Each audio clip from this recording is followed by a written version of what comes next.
오늘 할 얘기는 큰 틀에서 우리가 그 4차 산업혁명이라고 하는 부분들, 변화의 흐름입니다. 그리고 결국 여러분이 이제 스스로 인생을 어떻게 설계할 건가, 자기 창조 경영으로 하고 여러분들의 꿈을 이렇게 얘기하는 부분으로 가도록 하겠습니다. 그 천지인이 여러분들이 왜 한국 철학 중에서 동양 사상은 어떤 사고를 갖고 있냐면 우주관이 하늘과 땅과 그 사이에 인간이 산다 이렇게 되어 있습니다. 그걸 천지인 이렇게 하죠, 그죠? 여러분 왜 천자문도 어떻게 나오죠? 하늘천 나지. 잘하시네, 그죠? 네. 결국 이제 우주를 외국에서는 왜 우주 빅뱅이라고 합니다. 그 우주가 팽창하기 시작한 게 약 147억 년 전. 그러니까 진화론적으로 그렇게 설명하는데 우리 선조들은 그렇게 생각하지 않고 진짜 마음적으로 어떻게 느꼈냐면 저 먼 우주서부터 우리가 온 거다. 그게 시간이라는 개념이고요. 천이라고 합니다. 하늘이라는 표현을 쓸 때 이 하늘이 우주, 그러니까 태초의 우주까지 가는 겁니다. 그리고 지금 우리가 땅을 딛고 있는 게 이제 지라고 하는 부분들, 그 사이에 우리가 인간이 살고 있다. 그래서 이게 천지인 삼재 사상입니다. 그 삼재 사상을 바탕으로 해서 우리가 지금 현재 어떤 시대를 살고 있는지를 같이 이렇게 보도록 하겠습니다. 오늘 저하고 얘기할 게 아마 인생이라는 얘기를 좀 할 거고 행복이라는 얘기를 할 것이기 때문에 여러분들이 느끼고 있는 인생은 뭘까? 물론 철학자들은 다 인생에 대한 정의를 내려놓고 있습니다만은 여러분이 생각하는 인생은 뭘까 한번 정의를 한번 내려보시면 좋겠는데 갑자기 이게 더우니까 졸리신 것 같아요, 그죠? 선생님은 혹시 인생이 뭔지 이렇게 내 스스로 정의를 어떻게 내렸을까요? 그냥 편하게 오랫동안 살아오셨으니까 혹시 그 주변에서 친구가 야 인생이 뭐야? 이렇게 물어보면 뭐라고 답을 하시겠죠? 잘 먹고 잘 사는 거. 네, 정답입니다. 잘 먹고 잘 사는 게 사실은 가장 행복인 거죠, 그죠? 근데 어떻게 사는 게 잘 먹고 잘 사는 건가라는 거는 고민 안 했잖아요, 그죠? 어떻게 사는 게 잘 먹고 잘 사는 건가라는 거죠. 그게 내 나름대로 내 인생관을 정리를 하셔야 됩니다. 만약 여러분 자제분들이 엄마 어떻게 사는 게 잘 사는 거야? 그러면 뭐라고 답을 하겠죠? 자, 앞에 계시네요. 뭐라고 답을 하시겠어요? 어떻게 사는 게 잘 사느냐 이렇게 하면 아프지 않고 건강하게. 좋습니다. 이 아프지 않고 건강에는 육체적인 부분과 정신적인 부분 두 가지가 있습니다. 옛날에는 왜 육체적인 부분들이 되게 힘들었지만 이제는 정신적인 부분이 더 힘든 그런 틀들입니다. 오늘은 육체적인 것보다는 아마 정신적인 얘기를 좀 하게 될 거고요. 인생에 대한 정의는 우리가 60억 명이면 60억 명이 다릅니다. 똑같은 정의를 가질 수가 없습니다. 근데 여러분이 생각하는 인생은 무엇인지를 한번 스스로 고민을 해보시는 기회를 가져주시기 바랍니다. 결국 내 인생관을 정리해야만이 나는 어떤 인생을 살아가야 되는지라는 고민을 하게 된다는 거죠. 보통 철학자들이 정리하는 건 이렇게 합니다. 제일 첫 번째 질문을 Why라는 질문을 던집니다. Why? 왜 사는가? 두 번째는 어떻게 살 것인가? 세 번째는 무엇을 할 것인가? 이렇게 정의를 내립니다. 보통 여러분들은 그런데 왜 사는가 하는 고민을 안 하시고 어떻게 살까 하는 것도 고민을 별로 안 하시고 무엇을 할 것인가 하는 고민을 되게 많이 합니다. 그게 직업적으로 가거든요. 무엇을 할 것인가. 근데 사실 그거보다 위에 있는 거는 어떻게 살 것인가, 그리고 왜 사는가라는 그런 부분들의 고민을 하시면 철학적인 방법들이 좀 정리가 돼서 오늘은 조금 무거운 주제를 가지고 시작을 했습니다. 자, 두 번째는 기업은 뭐냐라는 고민을 한번 해보셔야 됩니다. 기업은 뭐냐? 여러분들 지금 동글이라는 기업에서 일을 하고 있는 거거든요. 기업에 대한 정의가 없는 상태에서 그냥 매일 출근하고 매일 퇴근하고 그냥 일하고 월급 받고 그럼 되게 의미 없는 삶이 되잖아요. 기업이 뭐길래 나는 여기 와서 내가 일을 하는가라는 부분을 고민하셔야 되겠죠. 기업은 뭘까? 예, 우리 선생님은 앞에 계시니까. 생산활동을 통해 이익을 낳는. 그렇죠. 그래서 중요한 표현이죠. 생산활동과 이익이 두 가지가 연결됐습니다. 근데 이 생산활동은 누가 하는 거죠? 결국은 사람이 하는 거잖아요. 그렇죠?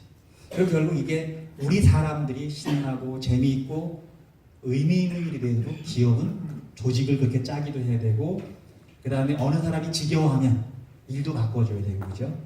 그 다음에 서로 이 사람 사이에는 뭐가 생기죠? 갈등이 생기죠. 그죠? 이 갈등들을 어떻게 좀 조율해 줄 거라는 거. 그 전에 한번 제가 재미있는 얘기를 한번 했지만 왜 제가 제일 무서워하는 사람이 누구죠? 와이프. 그렇죠.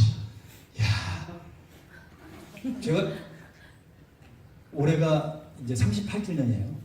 38주년이고 제가 신혼여행을 설악산으로 왔었거든요. 근데 저는 결혼만 하면 진짜 행복한 줄 알았어요. 왜인걸? 잔소리도 많고 그렇게 뭐가 마음에 안 드는 것도 많고 당신이 내 인생 망쳤어 이렇게 하고, 그러니까 가까운 사람일수록 상처를 되게 많이 준단 말이죠. 그럼 우리 조직도 예컨대 서울에 있는 사람이 여러분 상처 주지 않아요, 그죠? 다른 회사에 있는 사람이 여러분 상처 주지 않죠. 근데 누가 주죠? 옆에 있는 분, 그죠? 위에 상사, 또 심지어는 밑에 부하, 이런 분들이 옆에 있다 보니까 보이지 않게 상처를 주는 경우가 되게 많은 겁니다. 근데 결국 기업이 성과를 내려면 그 한 분 한 분들이 옆에 사람들을 북돋아주고 힘을 실어주는 부분들이 돼야 기업은 성장하거든요. 계속 갈구고 이러면 성장하지 않습니다. 어젠가요? 얼마 전에 제가 TV 보다 보니까 누구의 한국미래기술인가 양 무슨 그 무릎 꿇려놓고 그 때리고 하는, 저는 그거 보면서 너무 가슴이 아파가지고, 다 그렇진 않을 텐데 저런 싸가지 없는 새끼가 저게 어떻게 사장이라고 돈을 저렇게 많이 벌었나라는 생각이 드는데, 그건 자격도 없는 거죠. 그건 진짜 그야말로 옛날 같으면 제가 왕이라면 어떻게 하죠? 걔 잡아와. 그죠? 그냥 재판도 없이 어떻게 하죠? 그냥 바로 능지 처참을 하렸다 이렇게 해야 될 정도입니다. 즉 일하는 사람을 사람으로 존중하는 게 아니고 일하는 사람을 노예로, 일하는 사람을 머슴으로, 그죠?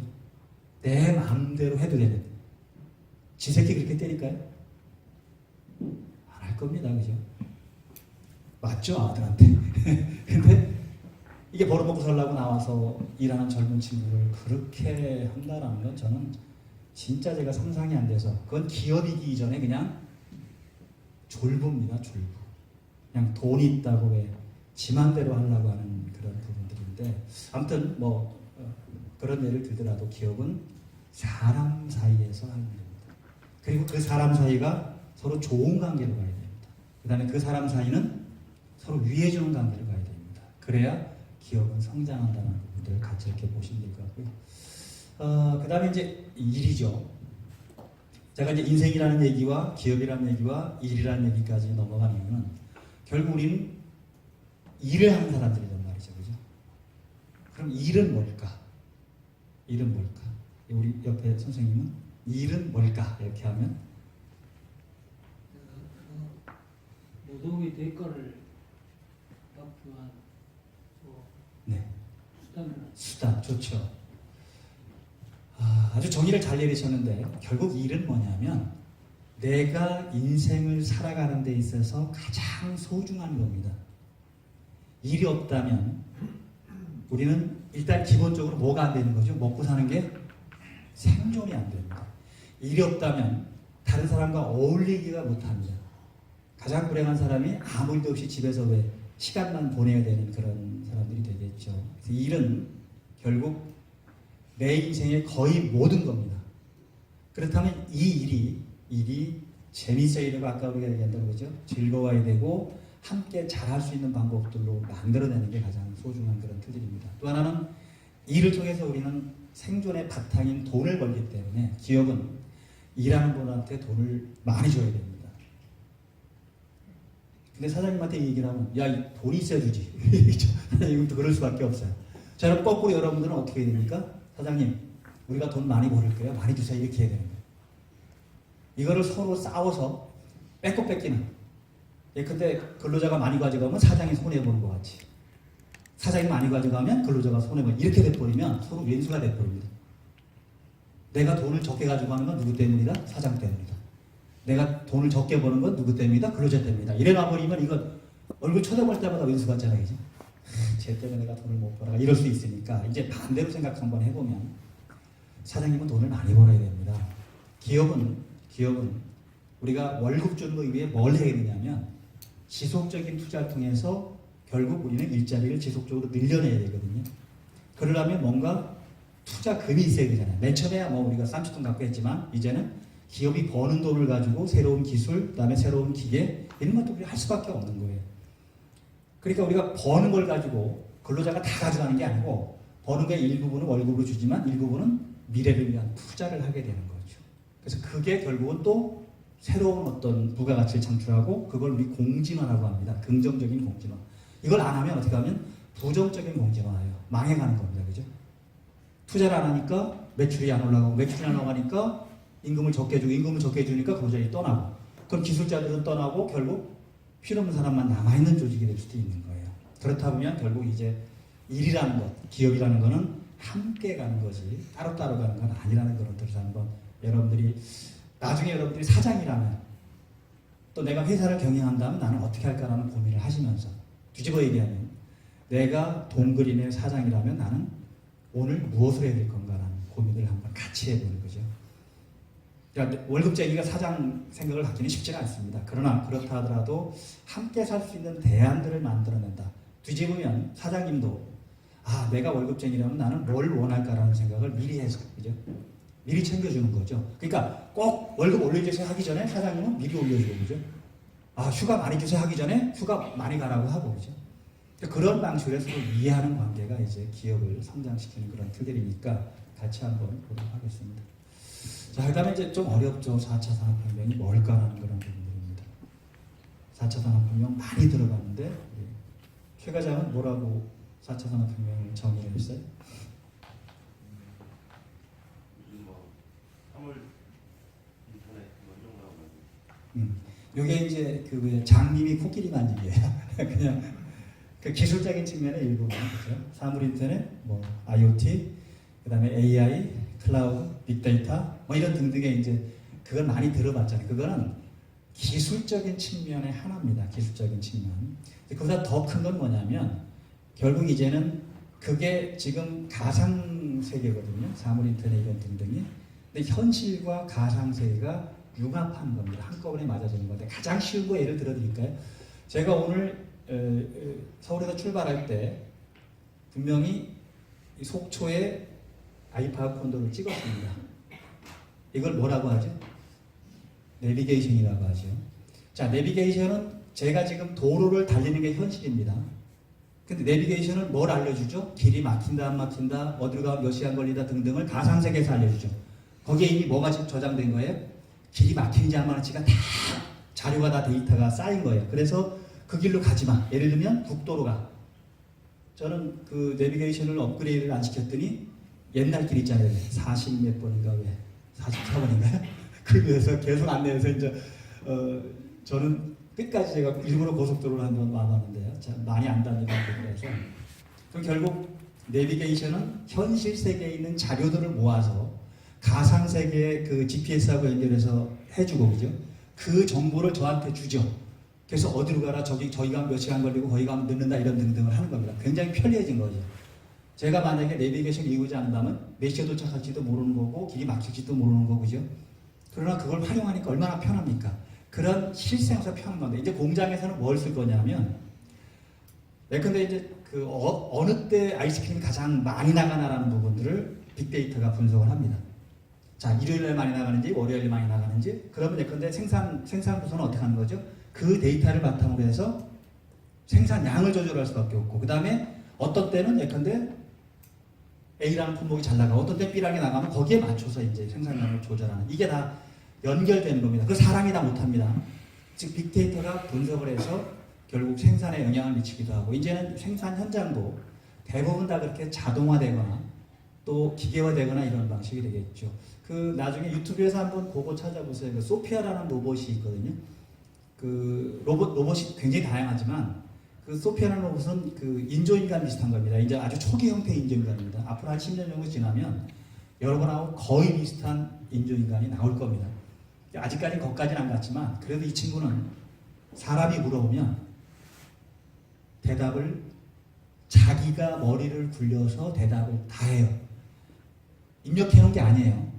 자기가 수억 가지의 정보를 다 조달해서 사회자가 어떤 인상을 쓰면 자기는 어떤 인상을 써야 되고 사회자가 농담을 하면 농담을 농담으로 받아요. 그 다음에 사회자를 깜짝 놀라는 농담을 툭 던져요. 그러니까 쑥 빠져요. 무슨 얘기냐면 이미 사람보다 머리가 더 좋다는 거죠. 우리가 왜 그 바둑 둘 때 그 뭐 알파고 그건 이미 옛날 얘기예요. 이미 옛날 얘기입니다. 그 다음에 왜 병원에 가더라도 요즘 의사들이 진단하잖아요. 의사가 진단 안 하고 누가 진단해요? 왓슨이라는 컴퓨터 의사가 진단을 합니다. 그런데 사람보다 훨씬 정확해요. 훨씬 정확합니다. 그래서 여러 사람한테 물어봤거든요. 자, 수십 년 된 의사한테 진찰을 받을래? 아니면 왓슨한테 진찰을 받을래? 그랬더니 약 70%가 왓슨한테 받겠다고 했습니다. 왜 그렇죠? 이유가 있어요. 사람은 기껏 해봐야 5,000개 정도 또는 10,000개 정도의 수술 경력이 있는데 이 친구는 전 세계에서 수백억 개의 임상 실험 자료들이 다 들어있는 겁니다. 그래서 오진율이 거의 없어요. 자, 그러면 의사하고 이제 이 왓슨하고 협업을 하면 오진율이 엄청 줄어들겠죠. 그죠? 양쪽 다 협업을 하면. 그게 이제 4차 산업혁명. 즉, 가상과 현실이 융합이 된다. 즉, 현실에서 의사가 보는 것과 그 다음에 왓슨은 가상 세계의 자료들을 다 취합해내는 거죠. 그래서 요거는 암이 분명하다라고 하는데 의사의 판단을 도와주는 개념으로 가겠죠. 조금 더 지나면 이제 여러분 제가 지금 차를 몰고 왔지만 이제 어떻게 하겠죠? 자율주행 자동차를 하면 저는 그냥 아침에 뭐만 하면 되는 거예요? 아이파크 콘도를 가라라고만 저는 명령만 내리면 저는 뭐 하면 돼요? 차에 앉아서 그냥 스마트폰 하고 그 다음에 게임하고 그쵸? 책 보고 음악 듣고 그냥 노는 겁니다. 아주 특별한 사정이었나 저는 핸들을 건드릴 필요가 없겠죠. 그죠? 그러면 제 시간이 많아지는 거예요? 적어지는 거예요? 엄청나게 많아지는 거예요. 그러니까 여러분들이 지금 가정생활 하면서 옛날에 불 때다가 지금 전기밥솥 누르는 거 그 다음에 옛날엔 청소배 무릎 굽혀갖고 빡빡 밀려면 이제는 청소기가 돌리고 그죠? 세탁 그냥 막 찬물에 하던 거 이제는 세탁기가 다 하고 이런 방식들이 우리 가정에 들어왔지만 이제는 운송수단부터 시작해서 의사, 변호사 조금 더 있으면 이제 제가 여기 안 오고요. 저는 서울에 있으면서 여기다가 이제 아바타 하나 세워가지고 그냥 저는 서울에 있으면서도 그냥 지가 강의하는 거예요. 그죠? 이런 부분들이 4차 산업혁명이다라는 거. 그러면 여러분들 이거에 대한 대비를 어떻게 할 건가라는 고민을 같이 한번 해보도록 하겠습니다.